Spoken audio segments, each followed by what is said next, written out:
Transforming the lives of those who transform the world. This is what the Entrepreneurs Organization lives by. Claire Celdran sat down with two of EO's leaders last week to know more about the group and their advocacy. Watch this.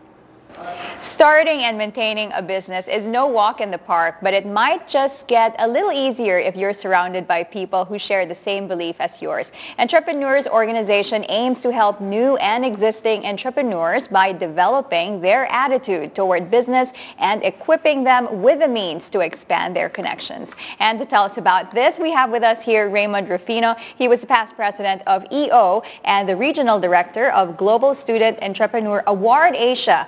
Michelle Fontelera, also a member of the GSEA Committee for the Philippines. Good morning and glad to have you with us this morning. Good morning, Claire. Thanks for having us. And thanks for coming in. Now, this is very exciting and not a lot of people probably heard of it yet. EO, Entrepreneurial Organization. It's been around since 1987. Correct. Tell us more about this. Yeah, well, EO is a 10,000 member strong organization. It started in the U.S.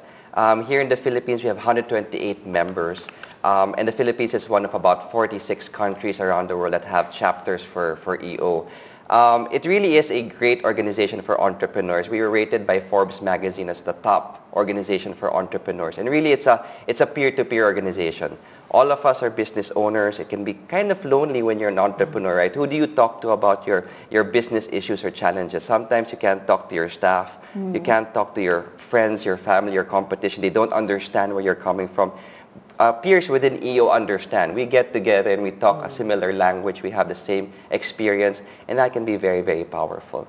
Right. Oh, that's a great idea. So for groups, business owners, entrepreneurs to get together, what is the mission? What is the goal aside from them getting to talk to one another? Sure. What else does it Well, the vision of EO is to build the world's most influential community of entrepreneurs, and we can do that by engaging entrepreneurs to learn and grow. And specifically, that means we have 3 pillars.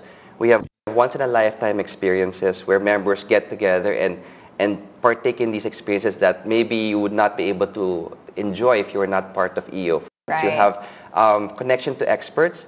So we routinely have experts coming over to speak to us about the latest things happening in business, etc. We have Vern Harnish, who is coming to EO Manila to speak next month. It's going to be a very exciting program. He's a very well-known speaker and thought leader on business.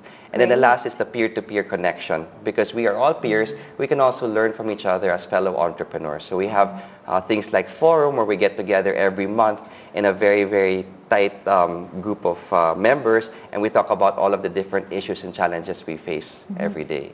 How does can anyone be a part or a member of EO? Well, we do have a requirement. It's your business needs to have a gross sales of around $1 million. And then, of course, everybody in the organization has to approve of you.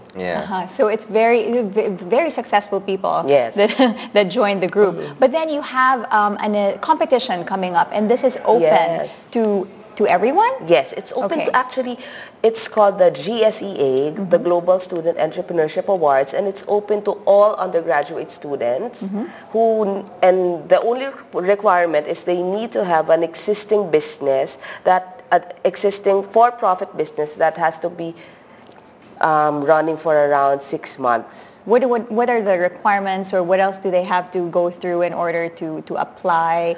And what happens if they win the competition? Oh, if they win, well, there's a cash prize. There's a cash prize, and then they get to compete globally. There's a competition in Washington, D.C. next year. Okay. And then, well, they'll be mentored by the EO members, by the existing entrepreneurs. I think that's a great point from Michelle. The fact is, we don't just do the competition just to say, hey, join the competition, we'll give you a trophy. The EO members actually mentor the students who make it through to the later rounds, and we actually help them to develop themselves and their businesses better. So there's a real engagement between our members and the students throughout this competition. And also with the GSEA, EO, they don't look at the business or the business plan per se, but they look at the entrepreneur. That's what they judge. The personality of the entrepreneur, his character, not the business. Not just because it's very, very lucrative, they will win. No, it's the person himself? Yeah, well, we did this last year in the Philippines. We started with this program only last year. The other countries have been doing it for much longer. An example, let's say like last year in the global finals, the winner was a student who developed this product called FiberFix.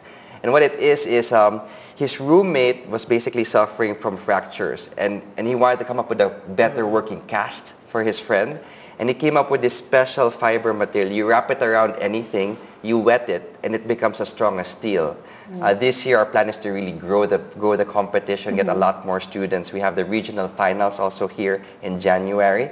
So we're hoping that creates a lot of momentum for us. You know, they can just apply, and we look forward to seeing the students in the competition. Okay. Well, thank you so much for telling us all about EO and this upcoming competition that you have. It's a great thing that you're doing, and best of luck. Thank you so much, Claire. Thank you. And that was Raymond Rufino, the past president of EO and the regional director of Global Student Entrepreneur Award Asia, and Michelle Fontelera, member of the GSEA Committee for the Philippines, joining us this morning. Thank you so much for coming in. Thank you.